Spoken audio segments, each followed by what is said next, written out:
Sa maliit na nayon sa probinsya ng Palawan ay merong isang abandonadong gusali na matagal nang nananahimik.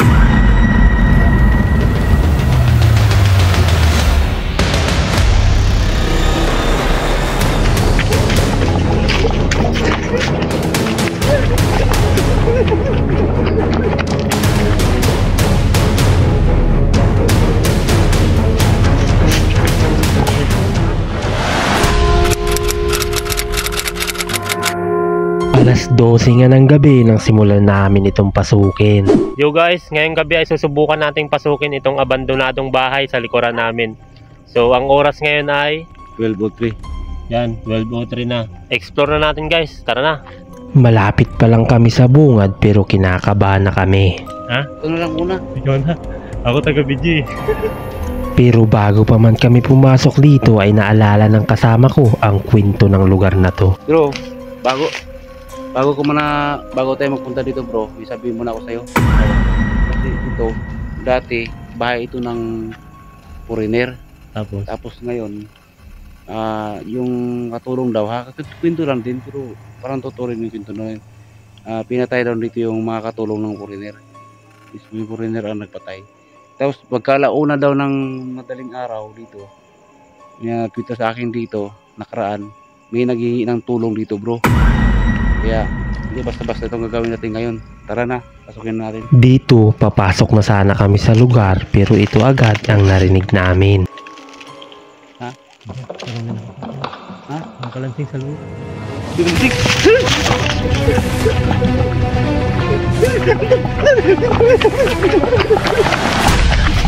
Dahil sa palaisipan sa amin ng bagay na yun ay agad namin itong binalikan. Habang papalapit kami sa lugar, kasabay nito ang malakas na dagundong ng aming kaba.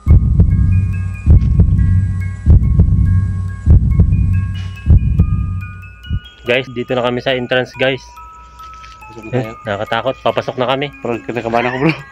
Dahil sa sobrang creepy ng lugar, ang tagal agad naming hindi nakapasok. Pero nung napasok na namin ang lugar ay ito agad ang mga bumungad sa amin. Isang malaking bakanteng kwarto. Balik. Ay, dito sa kabila. Pagkatapos nito ay umikot naman kami sa kabila at dito namin napagtanto ang bagay na tumutunog kanina. Yung mga basag na buti dito guys. Sino nakalansing kanina pero may nakalakad? Dito mo kayo.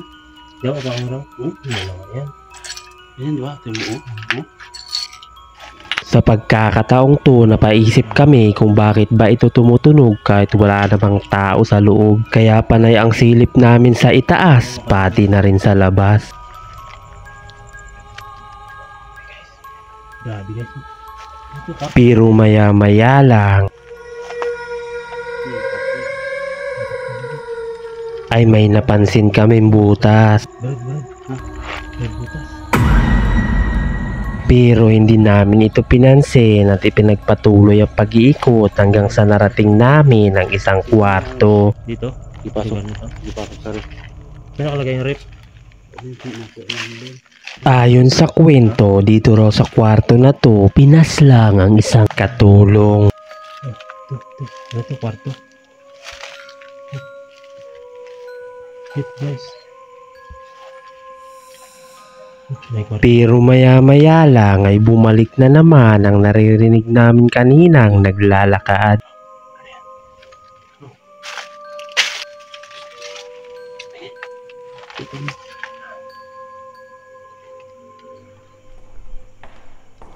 May narinig ka?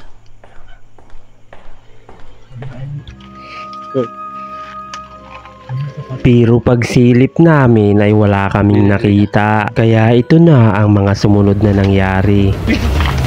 Bro.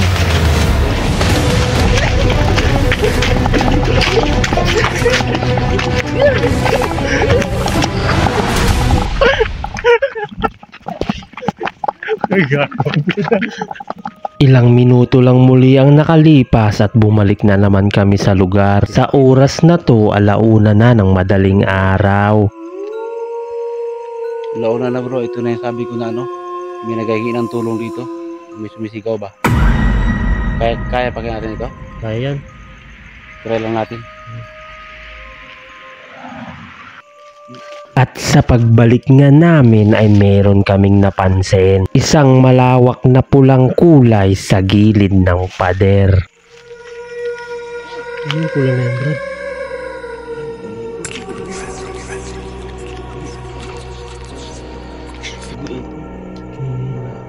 At sa oras na to, bigla na naman kaming nakaramdam ng takot dahil hindi namin ito napansin kanina. Sa pagkakataong to, wala na kaming magawa kundi labanan ang kaba dahil ang susunod naming papasukin ay isang kwarto kung saan meron kaming narinig na naglalakad. Ito yung kwarto bro, yung narinig natin kayo na. Pero nung akma na namin itong pasukin ay meron kaming nabasa.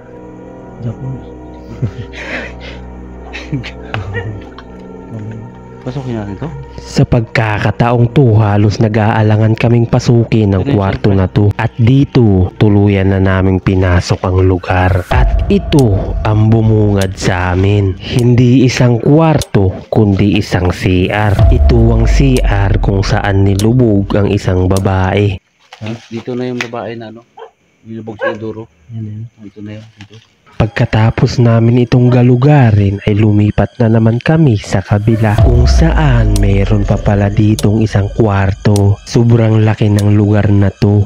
Sayang at naabando na lang. Nais pa sana naming libutin sa unahan pero may napansin na naman ang kasama ko. Hugis parisukat na simento na animoy parang libingan. At sa puntong to, merong nahagip sa kamera namin.